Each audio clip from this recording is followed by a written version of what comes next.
So, I'm going to sort of rehash the whole Logan Paul, even though, obviously, typical internet style, this is already over and done with. However, I've always come at this, when this comes up time and time again, I am always in the position of, look at what, the advertisers are doing. Google and, YouTube, as they are now, and what we're talking about, need that advertiser money. We know full well that, YouTube does not make money, so it needs every single advertising dollar it can. And now you've had, Logan Paul, and yes, what he did was absolutely ridiculous, completely disrespectful to the Japanese and their culture, but that needs to be, I think, taken in a larger context of a lot of YouTubers need to go and, well, stop using Japan as basic clickbait. Look, Japanese culture, a lot of its subculture, is highly weird. That is not in dispute. If you go and look at a lot of countries, you will find a lot of other perfectly weird subcultures that exist in other countries. But Japan is probably the most famous for them. And this is, unfortunately, I think, taken advantage of by a lot of YouTubers.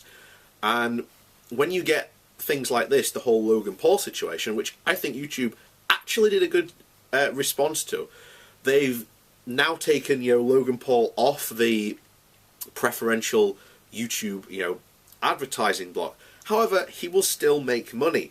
So what should YouTube actually do?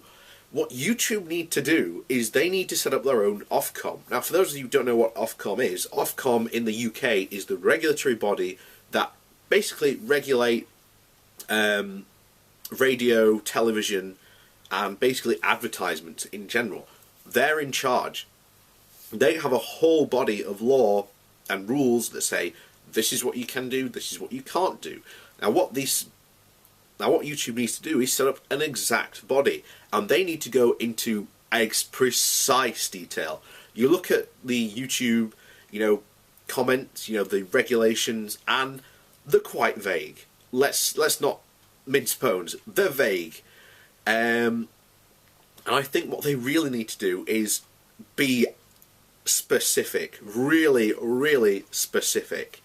And this will change YouTube if they do this. Let's not deny this. But this will not bring in any form of censorship. What this will do is this will then go, okay, you want to put this type of content on, you can't put adverts on it.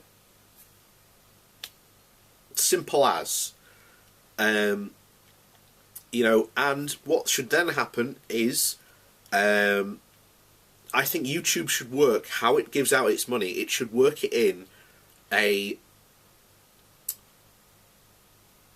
this isn't a very sort of well thought idea, so there are going to be problems with this, I know. But it should work out its money, how it gives out people, the YouTube monetization. It should work it out rather than a month-to-month basis. It should work out on a 2-month basis. So that basically, if you've put content up that is, shall we say, that doesn't meet the YouTube regulations, then basically you don't get that money. And YouTube should act upon it.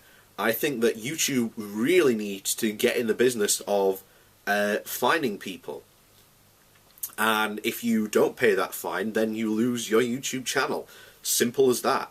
Now, that's probably triggered a lot of people, but if you want a better YouTube with people and content creators who are going to start following the rules, and following the rules because they are laid out basically crystal clear in black and white, there is no vagueness about them. And bear in mind, you can even probably set levels of like this advertisement. We know Google do this now. We know you've got, at the current state, you've got sort of no monetization, yellow, partial monetization, green, and now we also know, and we know that Google have the preferred advertising thing. So basically break those down into even more potential brackets. So then advertisers in particular can go, well, we want to go on, we want to spend all our money in the preferential YouTube bracket. We don't care about anything else, but here's the thing. These lower brackets can then be, I don't know, cheaper, and you have different levels of what you want to advertise at. This can then potentially give, other businesses and other companies who do currently advertise on YouTube an even bigger advantage, because now they can be able to spend, a smaller company, might only have, maybe £5,000 maybe to spend on advertising a year at most. Well, now they might be able to spend, maybe like, four or so, well, not all of it, but maybe they can spend about £2,000 now into a YouTube ad campaign for them, which may well work for them, and then they can, advertise on maybe that lower end. Maybe they want to take that risk on maybe that bit of, that close by the knuckle content. But, there you go. But that's just me floating ideas. But I do really think that YouTube need to instigate its own form of regulation. And I think that the current rules that they have are super vague. They need to do what OFcom does. And, go and look up the rules and regulations for OFcom, and you'll see like 10 different points, I think there's more than that from what I remember, on exactly how, alcohol can be advertised. Now, this can be put in regards to, content, but, not obviously, alcohol. There might be channels that review, there are channels that review alcohol, so obviously we don't want to go, you are now demonetized for, reviewing alcohol.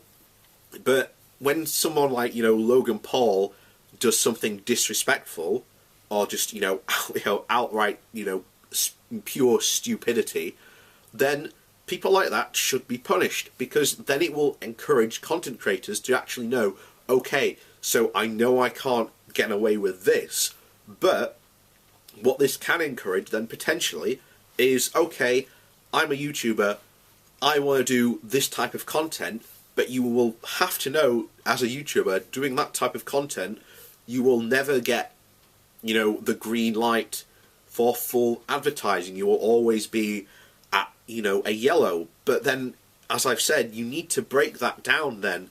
I think each phase of the, the colours, shall we say, into, into the monetization. That way people know that maybe they want to advertise someone who is in like the first band of yellow, someone who is not fully green, but they're that like top band of yellow. And then you could even add like another colour of red, and red isn't like complete demonetization. They just have to know that, hey, look, this content is very controversial, and that maybe advertisers get to vet at that level who gets their ads. And there's all sorts of stuff potentially they could, this potential, shall we say, YouTube Ofcom